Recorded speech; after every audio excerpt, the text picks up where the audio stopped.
राधे राधे। कार्तिक महात्म्य 24वां अध्याय। राजा पृथु बोले, कृष्णा और वेणी के तट से शिव और विष्णु के गढ़ों द्वारा वैश्य के शरीर से कलह निकाली गई थी। यह बात आपने मुझसे पहले कही थी। सो यह नदियों का प्रभाव है अथवा क्षेत्र का? हे धर्मज्ञ, मुझसे कहिए, मुझको बड़ा संदेह है। नारद जी बोले, कृष्णा साक्षात कृष्ण का शरीर है और वेणी महादेव का रूप है। उन दोनों के संगम के प्रभाव को चतुर्मुख ब्रह्मा भी कहने को समर्थ नहीं है। फिर भी मैं उनकी उत्पत्ति कहूंगा, तुम सुनो। चाक्षुष मनवंतर में एक बार देव पितामह ब्रह्मा रम्य शमरादि के शिखर पर यज्ञ करने को उद्यत हुए। वे यज्ञ की सामग्री इकट्ठी करके देवगण सहित और विष्णु रुद्र समेत उस पर्वत के शिखर को गए। भृगु आदि मुनिगण ब्रह्मदेवत मुहूर्त में उनकी दीक्षा विधान के लिए बड़ी प्रीति से एक सभा किए और बड़ी पत्नी जो वाणी देवता थी उसे उन्होंने बुलाया। वह धीरे धीरे आई। तब भृगु विष्णु से बोले। भृगु ने कहा, हे विष्णु जी, आपके बुलाने पर भी स्वरा नहीं आई और मुहूर्त निकला जाता है। दीक्षा विधि कैसे की जाए? भगवान विष्णु बोले, जो शीघ्र स्वरा न आए तो यहाँ गायत्री की ही दीक्षा करनी चाहिए। क्या पूरे कार्य में वह इनकी स्त्री नहीं? नारद जी बोले, रुद्र ने भी विष्णु के वचन को मान लिया। भृगु ने वचन सुनकर गायत्री को ब्रह्मा के दक्षिण भाग में बिठाकर दीक्षा विधि प्रारंभ किया। वे मुनीश्वर ब्रह्मा की दीक्षा विधि कर ही रहे थे कि इसी समय उस यज्ञ के स्थान पर स्वरा देवी आ गई।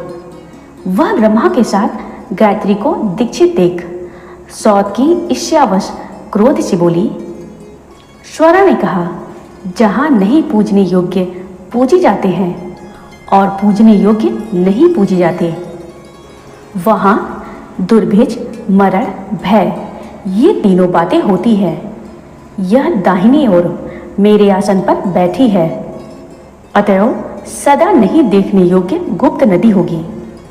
मेरे आसन पर इस छोटी को तुम लोगों ने बैठाया है, इसीलिए तुम सब भी जड़ीभूत होकर नदी होगे। उनके शाप को सुनकर कांपते ओठ वाली गायत्री देवताओं के रोकने पर भी स्वरा देवी को शाप देती हुई बोली।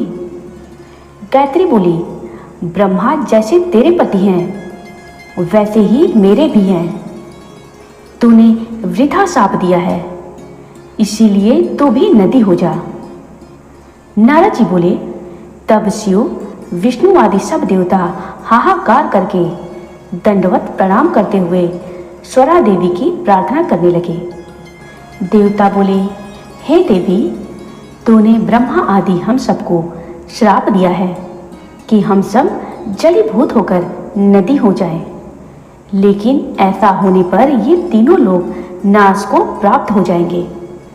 तुमने विचार नहीं किया, अतएव तुम यह शाप लौटा लो। स्वरा बोली, हे देवताओं, यज्ञ के आदि में जो तुमने गणेश जी का पूजन नहीं किया था। स्वरा बोली, हे देवताओं, यज्ञ के आदि में जो तुमने गणेश जी का पूजन नहीं किया था, इसीलिए मेरे क्रोध से उत्पन्न यह विघ्न हुआ। मेरा वचन भी झूठ न होगा। सो अपने अंशों से जड़ीभूत होकर तुम सब नदी होगे। हम दोनों सौत भी अपने अंशों से पश्चिम वाहिनी नदी होगी। नारद जी बोले, स्वरा के वचन सुनकर ब्रह्मा, विष्णु और महेश जड़ रूप हो अपने अपने अंशों से नदी रूप हो गए। उनमें विष्णु कृष्णा, महादेव वेणी और ब्रह्मा ककुदिनी नदी हुए।